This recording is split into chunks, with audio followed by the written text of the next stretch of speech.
ITI diploma படிச்சவங்களுக்கான நம்மளோட நான் முதல்வன் திட்டத்துல ஒரு ஃப்ரீ கோர்ஸ் அண்ட் ட்ரைனிங் பத்தி தான் இன்னைக்கு நம்ம பார்க்க போறோம். சோ அந்த ஜாப் ரோலுக்கான பேர் என்ன அப்படின்னு பாத்துக்கிட்டீங்கன்னா வெல்டிங் டெக்னீஷியன் அப்படிங்கிற ஒரு ஜாப் ரோலுக்கு தான் வந்து அவங்க உங்களுக்கு ஃப்ரீயா கோர்ஸ் சொல்லி கொடுத்து ஜாப் ஆப்பர்ச்சுனிட்டி உருவாக்கி கொடுக்க போறாங்க.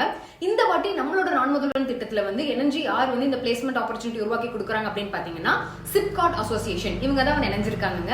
சோ இந்த வாட்டி காஞ்சிபுரம் டிஸ்ட்ரிக்ட்ல வந்து அவங்க சொல்லி கொடுக்க போறாங்க. இது வந்து கிளாஸ் ரூம் ட்ரைனிங் தான். சோ 53 நாள் வந்து இந்த ட்ரைனிங் இருக்குங்க. அதாவது 240 மணி நேரம் வந்து கணக்கு. சோ ஸ்டார்டிங் சேலரி வந்து பாத்துக்கிட்டீங்கன்னா 17,000 ரூபாய் வந்து கொடுப்பாங்க. உங்களுக்கு சப்போஸ் வந்து உங்ககிட்ட டிஎன் ஸ்கில்ஸ் ஆப் இருக்கு அப்படின்னா அதுல வந்து நான் கிராஜுவேட்ஸ் அப்படிங்கிற ஒரு ஆப்ஷன் இருக்கும். அதுக்குள்ள போயிட்டு வெல்டிங் டெக்னீஷியன் அப்படிங்கிற ஜாப் ரோல் சர்ச் பண்ணி நீங்க அப்ளை பண்ணலாம். சோ இது யாருக்கு அப்படின்னா மெயினா 10th 12th ஐடிஐ டிப்ளமோ படிச்சவங்களுக்கான ஒரு கோர்ஸ் தாங்க அவங்க சொல்லி கொடுக்க போறாங்க. அப்படி இல்லைன்னா இந்த லிங்க் கொடுக்குறேன், இதுலயும் நீங்க போய் டைரக்டா அப்ளை பண்ணலாம். இல்லைன்னா QR கோட் கொடுக்குறேன், ஸ்கேன் பண்ணி நீங்க வந்து அப்ளை பண்ணலாங்க. சோ ஹோப் வந்து உங்களுக்கு பிடிச்சிருக்கும் நம்புறேன். பிடிச்சிருந்ததுன்னா மறக்காம ஃபாலோ பண்ணிட்டு தெரியாத உங்க ஃப்ரெண்ட்ஸ்க்கும் ஷேர் பண்ணிருங்க.